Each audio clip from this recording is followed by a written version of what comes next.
Lovely student, welcome to the channel. अगर आप पहली बार मेरी वीडियो देख रहे हो please make sure to subscribe the channel ताकि जो भी चैनल पे अपडेट्स आए आपको पता लगता रहे। So now let's continue the chapter. So now the next topic and a very important topic अब है angles in a quadrilateral। quadrilateral के angles के बारे में बात करते हैं। So question है, is it possible to construct a quadrilateral with 3 angles equal to 90 degree and the fourth angle not equal to 90 degree? मतलब वो कह रहे हैं कोई एक ऐसा quadrilateral बनाना है हमें जिसके 3 angles तो 90 डिग्री हो, 90 90 90, लेकिन ये वाला एक एंगल कोई 90 ना हो। क्या ऐसा क्वाड्रिलेटरल बन सकता है? अब इसको समझने के लिए ना एक चीज देखते हैं। देखो ये हमने क्वाड्रिलेटरल बना दिया, किसी भी शेप का किसी भी उसका बना लो, बस 4 साइड्स होनी चाहिए, ठीक है। अब जब हम एक डायगोनल बनाते हैं, जब हम क्वाड्रिलेटरल में एक डायगोनल बनाते हैं तो ये डायगोनल क्या करता है, इसको 2 ट्राइंगल्स में डिवाइड कर देता है, ठीक है। अब इन्हीं ट्राइंगल की प्रॉपर्टी से हम यहाँ तक पहुंचेंगे। इसको हटा देते हैं और यहाँ पे जो एंगल्स है ना उनको नेम कर लेते हैं। लेट्स कॉल दिस, इसको एक तो नाम ऐसे दे देते हैं ABCD, ठीक है। और इसके छोटे छोटे नाम भी रख देते हैं 1 2 3 4 5 6, ठीक है। यहाँ तक कोई दिक्कत नहीं है। ये बीच के टिक हटा देते हैं। अब यहाँ पे 2 ट्राइंगल्स हैं। अब ध्यान से अगर आप देखो, सो इन ट्राइंगल, जरा देखो ट्राइंगल कौन सा है, ADC। So in triangle ADC, इस ट्राइंगल में angle 1 plus angle 2 plus angle 6, ये इस वाले ट्राइंगल, दोबारा से देखो, ये वाला जो हमारा ट्राइंगल है, ये वाला जो ट्राइंगल है, इस ट्राइंगल का एंगल 1 है, एंगल 2 है, एंगल 6 है, और एंगल सम प्रॉपर्टी के हिसाब से ये इक्वल होगा 180 डिग्री के, है कि नहीं। ये हो गई हमारी एंगल सम प्रॉपर्टी, ठीक है। समझ में आया मैंने क्या बोला भाई? ये ट्राइंगल के तीनों एंगल्स का सम 180 है। कितनी बार तो यूज कर चुके हैं, ठीक है। ऑल्सो एक और ट्राइंगल है हमारे पास, कौन सा? Triangle ABC। Triangle ABC, triangle ABC में अगर हम देखें तो angle 3 plus angle 4 plus angle 5 equal होगा 180 डिग्री के, ठीक है। ये समझ में आया।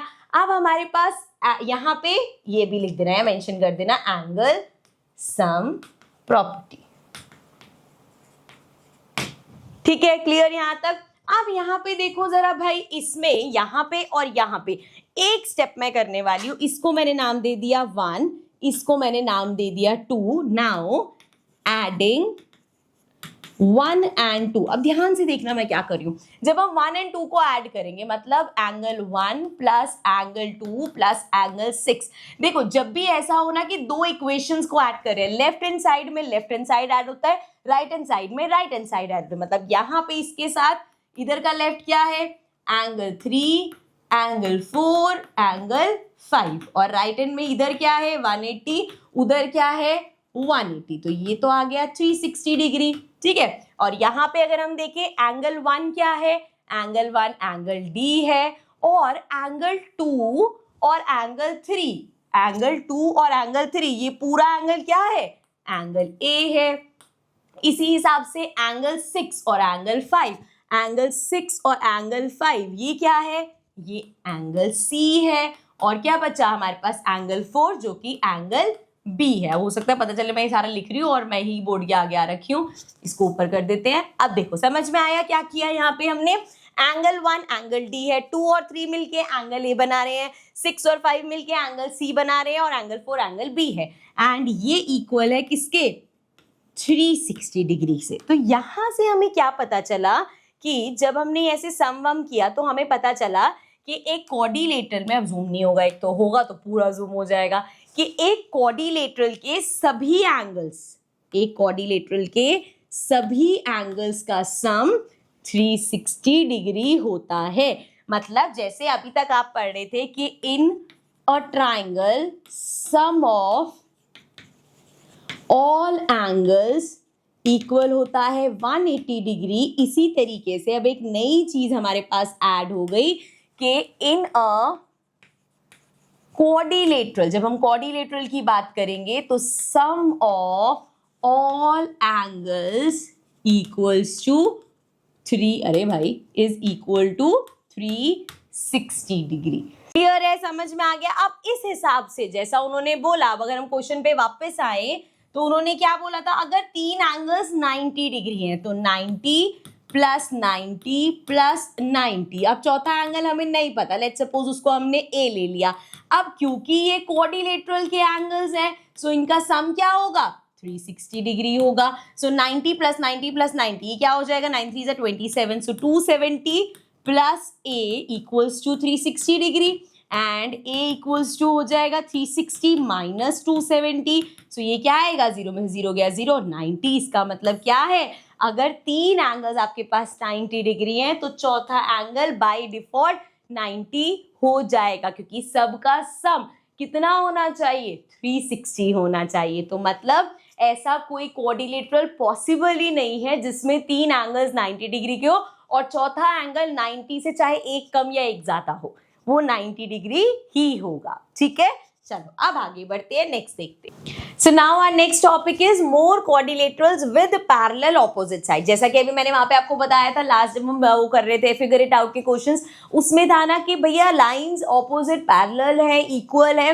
लेकिन वो रेक्टेंगल नहीं है। तो ऐसे कौन से होते हैं, let's see. Now rectangles and therefore squares have parallel opposite है। अब हम चाहे रेक्टेंगल की बात करें चाहे हम स्क्वायर की बात करें, सो दोनों में ही ऑपोजिट साइड्स क्या होती हैं, पैरेलल होती हैं और इक्वल होती है, राइट। लेकिन are there quadrilaterals that have parallel opposite sides that are not rectangle. अब क्या ऐसे भी हैं, जो हमने वहां पे भी उस क्वेश्चन में भी डिस्कस किया था, कि अगर हम इस तरीके की कोई फिगर बनाते हैं, जैसे ये ऐसे ऐसे और ऐसे, ठीक है। अब यहाँ पे आप देखोगे ये जो है इसके पैरेलल और इक्वल है, ये साइड इसके पैरेलल और इक्वल है। सो यहाँ पे इस टाइप की फिगर, अब ना तो ये रेक्टेंगल है ना तो ये स्क्वायर है, क्योंकि इसके एंगल 90 डिग्री नहीं है। सो ये क्या हो गया, ये हमारा पैरेललोग्राम होता है, इसको बोलते हैं पैरेललोग्राम, जिसके ऑपोजिट साइड्स इक्वल होते हैं और पैरेलल होते हैं, लेकिन एंगल्स 90 डिग्री नहीं होते। ठीक है, इसको और थोड़ा समझते हैं।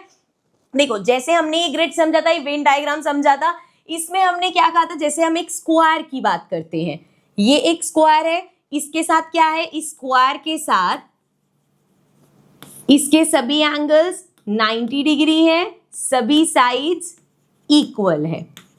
ठीक है, अब यहां पे इसकी ये प्रॉपर्टी है, यही प्रॉपर्टी इसी के ही साथ एक्स्ट्रा एक चीज आ जाती है रेक्टेंगल में। अब रेक्टेंगल में क्या होता है, रेक्टेंगल की अगर हम बात करें, सभी एंगल्स 90 डिग्री और इसकी ऑपोजिट साइड्स इक्वल, इसकी ऑपोजिट साइड्स इक्वल। ठीक है, तो ये रेक्टेंगल का पार्ट हो गया। फिर आता है हमारा पैरेललोग्राम, इसमें क्या होगा, ऑपोजिट साइड्स इक्वल। ठीक है, ऑल्सो यहां पे भी लिख लो, यहां पे पैरेलल साइड्स भी, ठीक है, इधर भी पैरेलल साइड्स। ठीक है, यहां तक क्लियर है। अब यहाँ पे ऑपोजिट साइड्स इक्वल और पैरेलल, ये वाला है यहाँ पे जो है।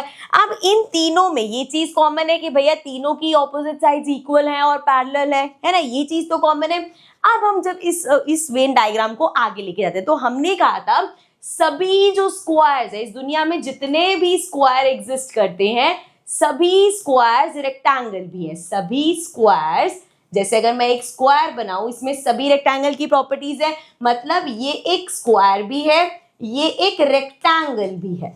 ठीक है, अब वो कह रहे हैं इस वेन डायग्राम को आगे किया कि ये एक पैरेललोग्राम भी है। अब आप सोचोगे कि यार पैरेललोग्राम में तो एंगल्स 90 डिग्री नहीं होते, वो एक एक्स्ट्रा चीज है। बच्चे, अगर हम पैरेललोग्राम की डेफिनेशन के हिसाब से जाए तो उसको ऑपोजिट साइड्स पैरेलल चाहिए और इक्वल चाहिए। क्या वो स्क्वायर पूरा कर रहा है? कर रहा है, मतलब ये एक पैरेललोग्राम भी है। मतलब जब हम स्क्वायर की बात कर रहे हैं तो ये स्क्वायर एक रेक्टेंगल भी है, यही स्क्वायर एक पैरेललोग्राम भी है।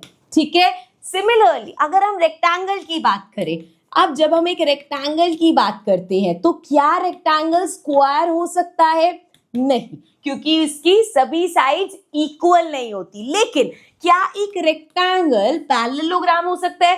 पैरेललोग्राम के बारे में जब भी सोचोगे यार उसमें ऑपोजिट साइड्स पैरेलल और इक्वल चाहिए, वो ये फुलफिल कर रहा है? कर रहा है, मतलब एक रेक्टेंगल पैरेललोग्राम भी होता है। इसीलिए इस वेन डायग्राम के हिसाब से एक स्क्वायर, एक रेक्टेंगल, सारे ही पैरेललोग्राम के पार्ट है। मतलब ये भी पैरेललोग्राम है, ये भी पैरेललोग्राम है, लेकिन सभी पैरेललोग्राम रेक्टेंगल और स्क्वायर नहीं बन सकते, क्योंकि जब हम पैरेललोग्राम की बात करते हैं तो उसके जो एंगल्स हैं वो 90 डिग्री नहीं होते। इसका मतलब, अब सिंपल, ये मेरी लाइन ध्यान से सुनना, सभी स्क्वायर्स, सभी रेक्टेंगल्स पैरेललोग्राम होते हैं, लेकिन सभी पैरेललोग्राम रेक्टेंगल या स्क्वायर नहीं हो सकते, क्योंकि एंगल्स 90 डिग्री नहीं होते। ये सेम चीज है जैसे हमने समझा था कि सारे स्क्वायर्स रेक्टेंगल होते हैं, क्योंकि सभी स्क्वायर की ऑपोजिट साइड इक्वल हो गई, लेकिन सभी रेक्टेंगल स्क्वायर नहीं हो सकते, क्योंकि स्क्वायर की रेक्टेंगल रिक्वायरमेंट है कि मुझे सभी साइड्स इक्वल चाहिए, लेकिन रेक्टेंगल की सिर्फ ऑपोजिट साइड्स इक्वल होती है। ठीक है, क्लियर है? चल अब आगे बढ़ते हैं, आगे देखते हैं। Now draw a parallelogram with adjacent sides of length 4 centimetre and 5 centimetre and an angle of 30 degree. अब ये कंस्ट्रक्शन का काम है, तो इसको हम समझते हैं 5 पे। तो अब हमें कंस्ट्रक्ट करना है एक पैरेललोग्राम, तो उसके लिए क्या करेंगे, साइड्स लेनी है 4 सेंटीमीटर एंड 5 सेंटीमीटर। कोई भी बेस ले लो, मान लो मैंने ये 4 सेंटीमीटर का बेस ले लिया, सो यहाँ पे रखा हमने और एक सिंपली साइड बना दी इस तरीके से 4 सेंटीमीटर। ठीक है, अब ये 4 सेंटीमीटर की साइड बनी है, एंगल क्या है, 30 डिग्री। सो पहले यहाँ इस पॉइंट से एंगल बना लेते हैं। सो प्रोटेक्टर का यूज करके यहाँ पे रखा हमने अपना प्रोटेक्टर एंड ये एंगल बनाया हमने 30 डिग्री का इस तरीके से। ठीक है, सो यहाँ पे जा रहा है ये पॉइंट, सो यहाँ से लिया हमने इस पॉइंट और इस डॉट को ज्वाइन करते हुए जाते हैं इस तरीके से। ठीक है, सो ये हो गया हमारा 30 डिग्री का एंगल एंड ये था कितना, 4 सेंटीमीटर। ठीक है, अब हमें पता है एडजेसेंट साइड 4 और 5 लेनी है, तो अगर ये 4 है तो ये साइड कितनी होनी चाहिए, 5 सेंटीमीटर होनी चाहिए। तो अपने कंपास को अब हम 5 सेंटीमीटर ओपन करेंगे। सो यहाँ से हमने कंपास ओपन करी, 5 सेंटीमीटर ये रहा। सो इस पॉइंट से अब आप क्या करोगे, एक आर्क लगा दो। ठीक है, सो अब ये आर्क लगाने से क्या हुआ, अब यहाँ से लेके यहाँ तक ये 5 सेंटीमीटर का, तो एडजेसेंट साइड हो गई ये 4 और ये 5। अब ये पैरेललोग्राम है, तो मतलब ऑपोजिट साइड्स एक तो इक्वल है और पैरेलल है। तो पैरेलल कैसे बनाएंगे, बहुत सिंपल होता है।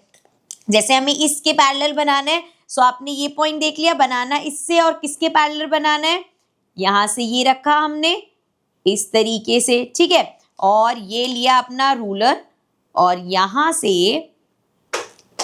से हम इस तरीके से होल्ड करते हुए इस तरीके से एक पैरेलल लाइन बना लेंगे। ठीक है, अभी क्योंकि हमने साइड मेजर नहीं करी तो आप और लंबी बना लेना। ठीक है, तो अब ये आपने इसके पैरेलल बना दी। अब ये 4 है तो ये कितनी होगी, ये भी 4 होगी। सो बहुत आसान है, अपनी कंपास लो, इसको 4 सेंटीमीटर ओपन करो।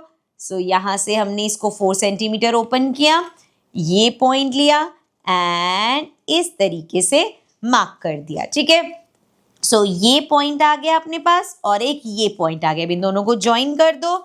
सो यहाँ से इसको और इसको हम ज्वाइन कर देंगे ऐसे। ठीक है, सो ये भी, इसको अगर आपको फाइनल चेक करना है ना तो आप ये देख लेना, ये हमारा 5 सेंटीमीटर होना चाहिए। देखो जब हम मेजर करेंगे यहाँ से इसको तो ये हमारा परफेक्ट 5 सेंटीमीटर आया है, मतलब this is the required parallelogram. Okay done, चलो आगे बढ़ते हैं। सो अभी हमने इस तरह से कंस्ट्रक्ट कर लिया। अब आगे देखो, what are the remaining angles of the parallelogram, what are the length of the remaining sides and see if you can reason out or experiment to figure these out। अब यहाँ पे अभी तक हमने पैरेललोग्राम में क्या पढ़ा कि ऑपोजिट साइड्स उसकी इक्वल होती है, पैरेलल होती है, या मोर टू बी, जैसे उसका नाम है पैरेललोग्राम, तो हम कह रहे हैं उसकी ऑपोजिट साइड्स पैरेलल होती है। बस इतना सिंपल सा हमने है कि उसकी ऑपोजिट साइड्स अगर पैरेलल है मतलब वो पैरेललोग्राम है। लेकिन अब हम देखते हैं कि एंगल्स का क्या रिलेशन है, क्या उसकी ऑपोजिट साइड्स इक्वल भी है। तो एक एक करके, क्योंकि हम अब इसको प्रूव करने वाले हैं इसलिए डिडक्शन है ये, तो डिडक्शन 6 है हमारे पास। What can we say about the angles of parallelogram? अब यहाँ पे बड़ा ही सिंपल एक छोटा सा चीज यूज करेंगे। दो लाइंस जब पैरेलल होती हैं और एक ट्रांसवर्सल जाता है, जब दो लाइंस पैरेलल होती है एक ट्रांसवर्सल जाता है, सो जो उसके इंटीरियर एंगल्स होते हैं उसका सम कितना होता है, 180 डिग्री, राइट। सो हम कह सकते हैं, जैसे यहाँ पे ध्यान से देखना आप, ये जो है और ये जो है ये क्या है, पैरेलल है, ठीक है, और ये ट्रांसवर्सल है, ठीक है, दो पैरेलल एक ट्रांसवर्सल।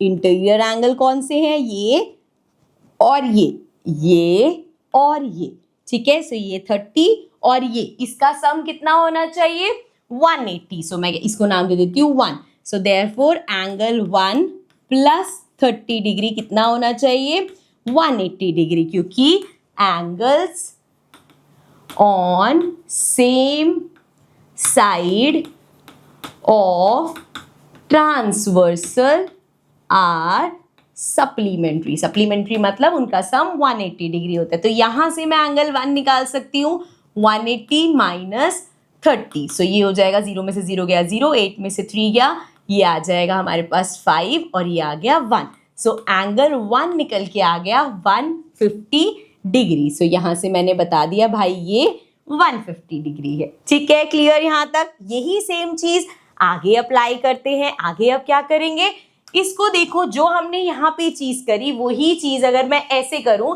कि ये लाइन और ये लाइन पैरेललोग्राम है ना, तो ये वाली ऑपोजिट साइड्स भी पैरेलल है एंड ये हमारी ट्रांसवर्सल। तो अब इंटीरियर एंगल कौन से हैं, ये और ये। अब मतलब यहाँ पे देखो, इस तरह से समझेंगे, कलर चेंज करती हूं मैं, ये लाइन और ये लाइन पैरेलल है, ये हमारी ट्रांसवर्सल है, मतलब ये एंगल और ये angle, again angle on same side of transversal, मतलब 180 डिग्री हो गए। सो इस एंगल को अब नाम देते हैं एंगल 2।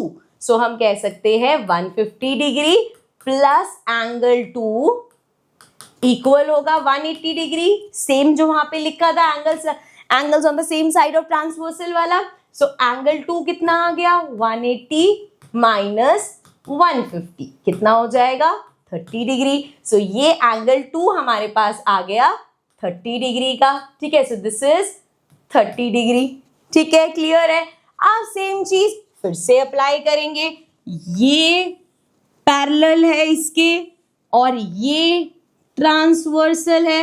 अब ये एंगल और ये एंगल समझो, ये दोनों पैरेलल, ये ट्रांसवर्सल, तो ये दोनों एंगल कितने हुए, 180 डिग्री। मतलब नाउ आई कैन से 2 तक लिख लिया ना एंगल, अब इसको नाम दे देते हैं एंगल 4। सो मैं कह सकती हूँ 30 डिग्री प्लस एंगल 4 इक्वल होगा 180। फिर से सेम वही बात करेंगे, angles on the same side of transversal are supplementary. So angle 4 आ गया 180 माइनस 30। सो एंगल 4 आ गया हमारे पास अगेन 150 डिग्री। सो यहाँ पे हम लिख सकते हैं ये एंगल आ गया हमारे पास 150 डिग्री का। अब यहाँ पे जब हमने सारे एंगल्स निकाले तो हमें क्या देखने को मिला, ये 150, ये भी 150, ये 30, ये भी 30। तो क्या यहाँ से हम कंक्लूड कर सकते हैं कि एक पैरेललोग्राम के ऑपोजिट एंगल्स सेम होते हैं, इसके opposite angles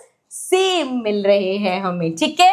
So we can say in this parallelogram the adjacent pair of angles add up to 180। adjacent pairs of angles का क्या मतलब है, जैसे ये एंगल और ये दोनों क्या है, एडजेसेंट है, तो इनका सम 180। वो हमने देखा ना, जैसे यूं है और ये ट्रांसवर्सल, तो ये क्या होगा, 180 होगा इसका sum. And opposite pair of angles are equal. और अभी हम क्या देख के आए कि इसके जो ऑपोजिट एंगल्स है, ये इसके इक्वल और ये इसके इक्वल। सो ऑपोजिट एंगल्स का इक्वल होता है। लेकिन ये तो हमने सिर्फ एक किया, अभी अगर हम इसको बोलेंगे तो ये क्या होगा कि आपने तो बस एक किया तो गेस वर्क हो गया, या हम बोल सकते हैं वो जो हमने पढ़ा था कॉन्जेक्चर हो गया कि भैया आपका एक इंटेलिजेंट गेस है।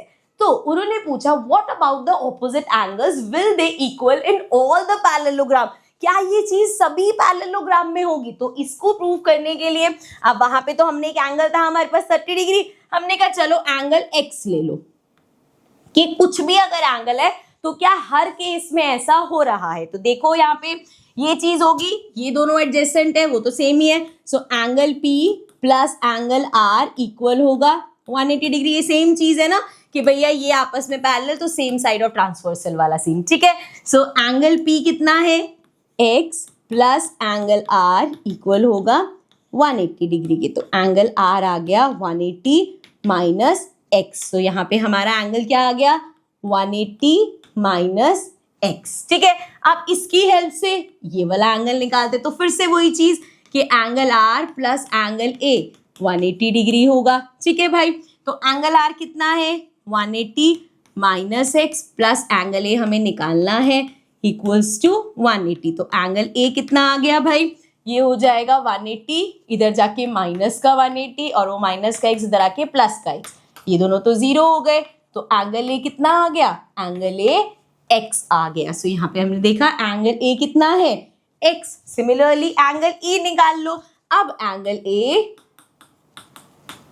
प्लस एंगल ई 180 डिग्री होगा। एंगल ए कितना है एक्स प्लस ई 180 डिग्री। सो एंगल ई हमारा कितना हो जाएगा 180 माइनस एक्स। तो ये कितना आ गया 180 माइनस एक्स। अब हमने तो एक्स लिया था कि कोई भी रैंडम एंगल हो, तब भी हमने क्या यहाँ पे देखा कि कोई रैंडम एंगल भी है तो ये एंगल इसके इक्वल है, ये भी एक्स है, ये भी एक्स है, ये 180 माइनस एक्स है तो ये भी 180 माइनस एक्स। सो यहाँ से हम कह सकते हैं कि ऑपोजिट एंगल्स हमेशा इक्वल होंगे। तो हमने क्या सीखा कि एक पैरेललोग्राम में opposite angles are always equal. ठीक है, तो ये तो एंगल्स की बात होगी। अब अगर हम साइड पे आ जाए, सो नाउ अब नेक्स्ट डिडक्शन जो हमें प्रूव करना है वो ये है, what can we say about the sides of the parallelogram. Sides के बारे में हम क्या कह सकते हैं, अभी हम बोल के आए कि भैया साइड्स पैरेलल होती है, परफेक्ट। फिर हमने बोला उसके ऑपोजिट एंगल्स इक्वल होते हैं, परफेक्ट। लेकिन साइड्स में भी क्या वो आपस में इक्वल होती है, सभी साइड्स इक्वल होती है, ऑपोजिट साइड्स इक्वल होती है, क्या सीन होता है, उसके लिए अगेन वील यूज कॉन्ग्रुएंसी। सो हमने पैरेललोग्राम बनाया इस तरीके से। ठीक है, यहाँ पे बना ही हुआ है लेकिन फिर भी मैं यहाँ पे बना देती हूँ। एक ये बनाया, एक हमने यहाँ पे इस तरीके से डायगोनल बना लिया। Let's call this A B C D. ठीक है, अब यहाँ पे दो ट्रायंगल्स में डिवाइड, डायगोनल बनाते ही दो ट्रायंगल्स में डिवाइड हो गया। अब इन दो ट्रायंगल्स को ना कॉन्ग्रुएंट प्रूव करते हैं। सो इन ट्रायंगल, ध्यान से, चलो मैं ट्रायंगल के नाम ना इस बार बाद में लिखूंगी। ठीक है, पहला नाम लिख देती हूँ ट्रायंगल ए बी डी। ठीक है, एंड ट्रायंगल कौन सा अभी हम बाद में लिखेंगे, भाई ये तो पता नहीं, ये दोनों ट्रायंगल्स की बात करें। सो यहाँ पे एंगल ए इक्वल होगा एंगल सी के। सो एंगल ए इक्वल है एंगल सी के। क्यों भाई, क्यों इक्वल है, क्योंकि ये ऑपोजिट एंगल्स ऑफ पैरेललोग्राम है। ठीक है ना, अभी हम देख के आए कि ऑपोजिट एंगल्स पैरेललोग्राम के सेम होते हैं। सो दूसरा क्या है B D. B D common है दोनों में, B D equals to B D, this is common, ये तो दोनों में कॉमन है। ठीक है, क्लियर है। इसके अलावा हमारे पास और क्या है, देखो, सिंस ये हमारे पास क्या है पैरेलल होते हैं, ये ट्रांसवर्सल है, तो ये एंगल इस एंगल के इक्वल होगा। दिस एंगल 1 नाम दे दिया, इस एंगल का नाम 2 दे दिया। तो एंगल 1 इक्वल होगा एंगल 2 के। क्यों, क्योंकि ये ऑल्टरनेट इंटीरियर एंगल्स है। जब भी दो लाइंस पैरेलल होती है ट्रांसवर्सल का, ये वाला जो एंगल होते हैं ये ऑल्टरनेट इंटीरियर एंगल होते हैं। सो दैट देयरफॉर ये एंगल्स इक्वल है। अब तीन चीजें मिल गई, एक साइड और दो एंगल्स अब इंक्लूडेड नहीं है। सो हम कह सकते हैं दोनों ट्रायंगल्स कॉन्ग्रुएंट है बाय कौन सी प्रॉपर्टी, ए एस, क्योंकि इंक्लूडेड नहीं है ना तो ए एस ए नहीं लिखेंगे। ठीक है, अब ट्रायंगल कौन सा होगा, देखो A angle C angle equal था। हमेशा जब हम कॉन्ग्रुएंट लिखते हैं ना दो ट्रायंगल्स को, हमें ध्यान रखना होता है कि यहाँ पे क्या होता है, कॉरेस्पॉन्डिंग पार्ट सामने आना चाहिए। जैसे ये एंगल ए है, इसके बराबर इक्वल कौन सा है, एंगल सी, तो ए की जगह सी। अब एंगल बी की बात करें तो इसके इक्वल एंगल डी है, तो सी के बाद डी आ गया। एंड अगर हम बात करें, अब तो बचा ही एक, यहाँ पे हो गया ए बी डी और यहाँ पे हो गया सी डी बी। क्लियर है, तो हम हमेशा ऐसे नाम देंगे। क्यों बता रही हूं मैं, क्योंकि आगे भी आपसे पूछा जाएगा, is it wrong to write triangle A B D और यहाँ पे ट्राइंगल CBD लिखना है। तो देखो जरा क्यों रॉन्ग है, अभी हम इस पे वापस आते हैं, पर ये समझना जरूरी है, वो अभी हाथ के हाथ समझ आएगा। देखो जब हम बोल रहे हैं ट्राइंगल ABD, इस तरीके से बना लो, ये है ना हमारे पास ABD, चलो इस तरीके से नेमिंग कर दी मैंने ABD, ये हो गया ABD। जिस तरीके से नेमिंग करिए दूसरा भी वैसे ही कर दो, वो कह रहे हैं CBD, तो इसकी नेमिंग कर दो CBD। अब मुझे एक बात बताओ, एंगल A इक्वल है किस एंगल के, एंगल सी के। चलो दोनों परफेक्ट जगह पे आ रहे हैं, बिल्कुल ठीक है। उसके बाद एंगल बी किसके इक्वल प्रूव किया हमने, डी के। एंगल बी इक्वल है एंगल डी के। तो अब देखो यहाँ पे एंगल बी है, इधर एंगल डी आ रहा है, मतलब ये गलत है। जब हम कॉरेस्पॉन्डिंग बोलते हैं तो कॉरेस्पॉन्डिंग पार्ट्स साथ साथ आने चाहिए। जैसे कि अगर इस केस में हम देखें, यहाँ पे जैसे हमने नेमिंग करी है, ये हो गया हमारा ए बी डी, ठीक है। और यहाँ पे मैंने दूसरा कैसे लिखा, सी डी बी। अब एंगल ए इक्वल है angle C, perfect side. Angle one कौन सा था हमारा, एंगल डी। इधर का एंगल डी इधर के एंगल बी के इक्वल है, दोनों सेम जगह पे आ रही है। So this is the correct naming. इसीलिए is it wrong to write this, yes it is wrong, क्योंकि जब भी हम कॉन्ग्रुएंट ट्रायंगल लिखते हैं हम हमेशा कॉरेस्पॉन्डिंग पार्ट्स को साथ लिखते हैं, ठीक है। अब वापस इस पे आ जाते हैं। ये जो हमने अभी दो ट्रायंगल्स को कॉन्ग्रुएंट प्रूफ किया, उससे फायदा क्या हुआ, उससे ये फायदा हुआ कि जब आपने बोला कि ये वाला ट्रायंगल इस ट्रायंगल के कॉन्ग्रुएंट है, तो आप कह सकते हो कि भाई ये जो AD है ये इक्वल होगा इस CB के, और ये जो हमारा DC है ये इक्वल होगा AB के, क्या है, CPCT से, corresponding parts of congruent triangle. तो यहां से हमने प्रूव कर दिया कि एक पैरेललोग्राम में ऑपोजिट साइड्स इक्वल होती है, ठीक है। तो अब डिस्कस कर लेते हैं क्या क्या हमने प्रॉपर्टीज पढ़ी है पैरेललोग्राम की। So now let us list the properties of parallelogram. अब तक कौन कौन सी प्रॉपर्टीज पढ़ी है। सबसे पहले तो the opposite sides of a parallelogram are equal. So parallelogram की जो ऑपोजिट साइड्स है वो हमेशा इक्वल होते। तो इस तरीके का अगर पैरेललोग्राम है, ये साइड इसके इक्वल, ये साइड इसके इक्वल, ठीक है। नेक्स्ट है द ऑपोजिट साइड्स, अरे भाई दोबारा साइड्स ही लिख दिया, of a parallelogram are parallel. अच्छा पैरेलल की बात हो रही है, एंगल्स पे भी आएंगे। सो इसकी जो साइड्स है, ऑपोजिट साइड्स आपस में पैरेलल है, मतलब ये इसके पैरेलल है, ये वाली साइड इसके पैरेलल है, ठीक है। नेक्स्ट है in a parallelogram the adjacent angles add up to 180 degree, मतलब जैसे इस एंगल और इस एंगल का सम 180 होगा। सिमिलरली इस एंगल और इस एंगल का सम 180 होगा। सिमिलरली इस एंगल और इस एंगल का सम 180 होगा। एंड सिमिलरली इस एंगल और इस एंगल का सम 180 होगा। मतलब साथ के कोई भी दो एंगल्स का सम हमेशा 180 डिग्री होगा। Also the opposite angles are equal, मतलब अगर आपका ये पैरेललोग्राम है, सो इस पैरेललोग्राम का ये एंगल इसके ऑपोजिट ये आपस में इक्वल होंगे, ये वाला एंगल इसके इक्वल होगा, ठीक है। क्लियर है। चलो फिर आगे बढ़ते हैं और थोड़ी सी रिसर्च करते हैं इनके डायगोनल्स पे। So are the diagonals of a parallelogram always equal, check with the parallelogram that you have constructed. तो जो कंस्ट्रक्शन किया था वहां पे चल के चेक करते हैं कि क्या उसके डायगोनल्स इक्वल है या नहीं, ठीक है। सो अब हमें बोला है कि जो हमने कंस्ट्रक्ट किया था इसके डायगोनल्स मेजर करना। तो पहले तो इसके डायगोनल्स बना लेते हैं। इस पॉइंट से इस पॉइंट को ज्वाइन कर देते हैं एंड देन इस पॉइंट से हम इसको ज्वाइन कर देंगे, ठीक है। तो इन दोनों को कर दिया हमने ज्वाइन इस तरीके से। वैसे तो अगर हम देख रहे हैं, देखने में ही पता चल रहा है कि ये छोटा लग रहा है, ये बड़ा लग रहा है, इसका मतलब हमारे डायगोनल्स इक्वल नहीं होते। फिर भी अगर हम मेजर करना चाहें तो आप देख सकते हो ये 2.5 आ रहा है एंड यहाँ पे अगर हम देखेंगे तो 8.6 समथिंग आ रहा है। तो मतलब पैरेललोग्राम के डायगोनल्स जो हैं वो इक्वल हो ये जरूरी नहीं है, ठीक है। तो अब आगे पूछा है do they bisect each other या do they intersect at their mid point, reason and और experiment to figure it out. तो चलो ये तो हमने देख लिया कि भैया कि उसके डायगोनल्स इक्वल नहीं होते, लेकिन क्या वो डायगोनल्स मिड पॉइंट पे मीट करते हैं। जैसे कि फॉर एग्जांपल एक डायगोनल ये है, अब ये बड़ा है, और एक डायगोनल ये मान लो, ठीक है। अब इसकी लेंथ ऑब्वियसली कम है, लेकिन इसका भी कुछ मिड पॉइंट होगा, इसका भी कुछ मिड पॉइंट होगा। तो अब हमें चेक करना है कि क्या ये मिड पॉइंट पे एक दूसरे को इंटरसेक्ट करते हैं। मतलब जैसे अगर यहाँ पे इसका मिड पॉइंट है तो ये पार्ट इसके इक्वल होगा, और इसका मिड पॉइंट है तो ये पार्ट इसके इक्वल होगा, है ना। सो ये चीज़ अब हमें चेक करनी है। तो इसके लिए अगेन ये समझ लो एक डिडक्शन मिल गया हमें जिसको हमें प्रूव करना है। और ये क्या है, what is the point of intersection of the two diagonals in a parallel. उनका पॉइंट ऑफ इंटरसेक्शन क्या होगा, अब उनको इक्वल प्रूव करना है। हम हमेशा क्या करते हैं, अपना कॉन्ग्रुएंसी रूल यूज करते हैं। अगर वो लग गया तो मतलब भैया CPD से कह देंगे वो इक्वल है। सो यहाँ पे पैरेललोग्राम बनाया, ये वाला ट्रायंगल लिया हमने और ये वाला ट्रायंगल लिया। अब ये दो ट्रायंगल लेने का क्या रीजन है बच्चे, सिंपल सी बात है, हमें प्रूव करना है कि ये पार्ट इसके इक्वल है, ये पार्ट इसके इक्वल है ना। तो आप वही ट्रायंगल्स चूज करोगे।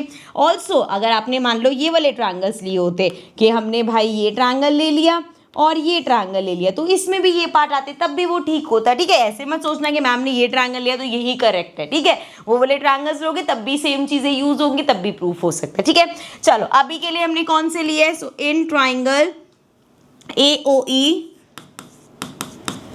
And triangle YOS, so in दोनों ट्रायंगल्स को हम ले रहे हैं। और यहाँ पे हमारे पास देखो क्या क्या है। सबसे पहले तो अगर हम ऑपोजिट साइड की बात करें तो ये साइड और ये साइड इक्वल होगी, भाई ये ऑपोजिट साइड्स हैं, सो AE इक्वल होगा YS के, क्योंकि ये क्या है, ऑपोजिट साइड ऑफ पैरेललोग्राम। पहले ही देख चुके हैं कि एक पैरेललोग्राम में ऑपोजिट साइड्स इक्वल होती है। इसके अलावा अब यहाँ पे ध्यान देना, पैरेललोग्राम हमारा इस तरीके से होता है, थोड़ा सा इसको यहाँ लेके चलते हैं, ठीक है। यहाँ पे ध्यान से देखना, इस तरीके से आपने एक पैरेललोग्राम बनाया और यहाँ पे ये इसका डायगोनल है, ठीक है। अब कलर चेंज करके समझना, ये साइड इस साइड के पैरेलल है, कोई डाउट इस बात में नहीं, ऑपोजिट साइड्स पैरेलल होती हैं। ये हमने ले लिया एज अ डायगोनल, सो दो आपके पास पैरेलल है, एक डायगोनल है, तो उसके ऑल्टरनेट इंटीरियर एंगल्स देखो, ये होंगे या ये होंगे। यहाँ पे हमें इस ट्रायंगल के हिसाब से ये चाहिए, तो ये इक्वल किसके होगा, इसके इक्वल होगा। सो यहाँ पे क्या मैं इस ट्रायंगल में इजीली कह सकती हूँ कि भैया ये जो मेरा एंगल 1 है, इसको एंगल 1 नाम दे देते हैं, ये इक्वल होगा 2 के। एंड सिमिलरली जब हम डायगोनल चेंज करेंगे, लेट्स सपोज इसी में ही मैंने एक और डायगोनल बनाया ऐसे, सो अब ये इसके पैरेलल है। अब रेड पे ध्यान देना, ये लाइन इसके पैरेलल है और ये गया डायगोनल, सो ये वाला एंगल इस एंगल का ऑल्टरनेट इंटीरियर एंगल हो गया। सो यहाँ पे हम कह सकते हैं कि एंगल 2 जो है वो, सॉरी 2 तो हमने लिख लिया पहले, 3 ले लेते हैं इसको, 3 जो है वो 4 के इक्वल है। So I can write angle 1 equals to angle 2 and angle 3 equals to angle 4। Why? Because they are alternate interior angles. Also पूरा हमेशा मेंशन करना है जब भी आप ऐसे लिखोगे कि भैया हमने पहले लिया कि AE पैरेलल है SY के and AY is the transversal, ऐसे ही AE पैरेलल है SY के और ES इज द ट्रांसवर्सल, ठीक है। दोनों में ऐसे पूरा मेंशन कर देना। अब 3 चीजें मिल गई, 2 एंगल और एक साइड है, साइड इंक्लूडेड वाली है, बिल्कुल इंक्लूडेड वाली है। सो ये ASA कॉन्ग्रुएंसी से हमने प्रूव कर दिया कि ये दोनों ट्राइंगल्स हमारे कॉन्ग्रुएंट है। अब अगर ये कॉन्ग्रुएंट है तो हम इजीली कह सकते हैं ये जो OE है ये इक्वल होगा OS के, सिमिलरली OA जो है ये इक्वल होगा OY के। कैसे? बाय CP/CT, क्योंकि corresponding parts of congruent triangle are always equal, ठीक है। अब नीचे एक क्वेश्चन जो हर बार आता है कि क्या, अब ट्रायंगल्स को हमने क्या नेम दिया, ध्यान से समझना। ये देखो मैंने इसका नाम दिया ट्रायंगल AOE,